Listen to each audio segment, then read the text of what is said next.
年3月的最后几天，整个华语娱乐圈仿佛被一道惊雷击中。自从范冰冰与郑爽税务风波之后，行业监管早已进入高压时代。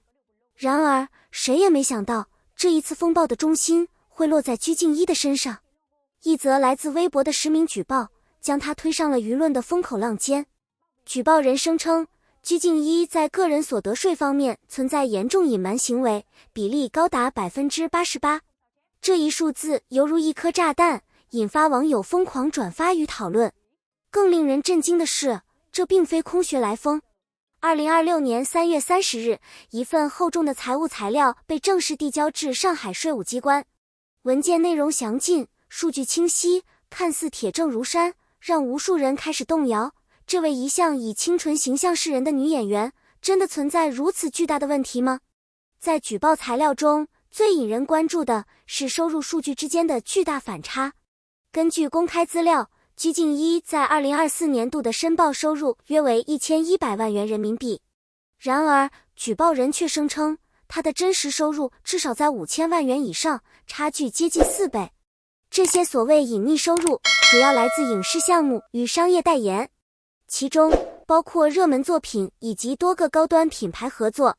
举报人试图以此证明，他通过复杂的财务操作，刻意压低个人收入申报。这一说法迅速点燃舆论，网友开始考古他的过往资源，从每一部剧集到每一次广告代言，甚至连出席活动的报价都被一一扒出。所有人似乎都在试图拼凑出一个隐藏的真相。然而，事情真的如此简单吗？还是说，这一切只是精心设计的误导？细心的网络侦探很快发现，这份举报材料并非全面覆盖，而是精准锁定在2024年下半年。这个时间点恰恰极为敏感，因为那正是鞠婧祎与原经纪公司斯巴传媒分道扬镳的时期。这一发现让整个事件的性质发生了微妙变化。原本的税务问题开始被重新解读为商业纠纷的延伸。网友们开始提出疑问，为什么举报只集中在他离开公司的那段时间？为什么早期10年的合作时期却没有任何问题被提及？种种迹象让人不得不怀疑，这场风波背后或许隐藏着更复杂的利益博弈。回顾过去，鞠婧祎与斯巴传媒的关系曾被视为娱乐圈的成功范本。从2013年出道开始，他在公司体系中成长、爆红，逐渐成为核心艺人之一。10年时间，他为公司创造了巨额收益，也为自己积累了庞大的粉丝基础。然而，在这光鲜亮丽的背后，却隐藏着长期积压的不满。据业内人士透露，他的实际分成比例仅在 15% 到 20% 之间，远低于行业平均水平。当他逐渐成熟，拥有更多话语权之后，这种不平衡开始变得难以忍受。于是，离开成为必然选择。但谁也没想到，这个决定会引发如此剧烈的连锁反应。冲突真正爆发是在他准备离开公司之际。斯巴传媒突然拿出一份所谓的2018年补充协议，声称双方的合作期限被延长至2039年，整整增加了15年。这一消息一出，舆论瞬间哗然。面对这份文件，鞠婧祎方面态度坚决，从未签署过该协议，并指控公司存在伪造签名的行为。这不仅仅是一场合同纠纷，更像是一场控制权之争。一方试图用法律手段锁住艺人未来，另一方则拼尽全力争取自由。两方迅速对簿公堂，局势不断升级。随着矛盾激化，斯巴传媒提出了一个令人震惊的索赔金额3亿元人民币。这个数字不仅仅是经济赔偿，更像是一种威慑。它向整个行业传递出一个信号，违背公司意志的代价可能是毁灭性的。不少业内人士指出，这种高额违约金在某种程度上已超出合理范围，更接近于封杀式打击。而对于鞠婧祎来说，这不仅是财务压力，更是职业生涯的巨大考验。他必须在法律、舆论与资本3重压力下寻找突破口。当官方调查结果正式公布的那一刻，舆论场出现了戏剧性的反转。此前铺天盖地的质疑声，在一纸结论面前迅速瓦解。然而，比没有问题更值得深思的是这份结论背后所揭示出的信息结构与认知陷阱。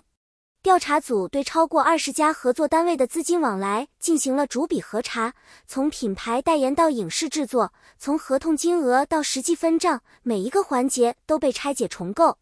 最终确认，所谓高达 88% 的隐瞒比例，并非真实逃税，而是举报人刻意将公司层面的总流水与艺人个人所得进行混淆。这看似只是一个概念错误，但实际上却是一次极具杀伤力的舆论操控。因为对普通公众而言，收入和流水的界限本就模糊，一旦被情绪裹挟，很容易形成先入为主的判断。更关键的是，这种半真半假的信息比彻底的谎言更具传播力。它利用真实数据作为外壳，再嵌入误导性解读，让人难以第一时间识别破绽。而税务机关随后拒绝受理重复举报的决定，也释放出一个重要信号：这场风波已经从调查阶段进入定性阶段。换句话说，官方不仅否定了指控，也间接否定了其背后的动机和理性。但真正值得关注的是公众态度的变化。在真相出现之前，人们往往更愿意相信崩塌，而在真相出现之后，却很少有人愿意回头修正最初的判断。这或许才是这场事件中最值得警惕的隐形代价。当鞠婧祎工作室宣布起诉斯巴传媒时，这已经不仅仅是一场简单的法律反击，而是一种对行业规则的正面挑战。在传统偶像工业体系中，艺人往往被视为可控资产，公司负责包装、资源与曝光，而艺人则以长期绑定作为交换。这种模式在初期能够快速造星，但一旦艺人成长为具备独立价值的个体，矛盾便不可避免地爆发。问题的核心从来不是是否违约，而是谁掌握定义权。当合同条款可以被无限延伸，当补充协议可以在关键时刻突然出现，法律本应保护公平，却可能被转化为控制工具。而高额违约金则成为压制反抗的最后一道防线。更残酷的是，舆论在这一过程中往往成为第二战场。通过信息投放、话题引导，甚至匿名爆料，可以迅速塑造公众印象，在法律裁决尚未到来之前，先行完成社会判决。这正是为什么此次税务风波会与合同纠纷高度重叠，因为在现代娱乐产业中，名誉本身就是最重要的资本之一。而鞠婧祎的反击，某种程度上正在打破这种单向压制结构。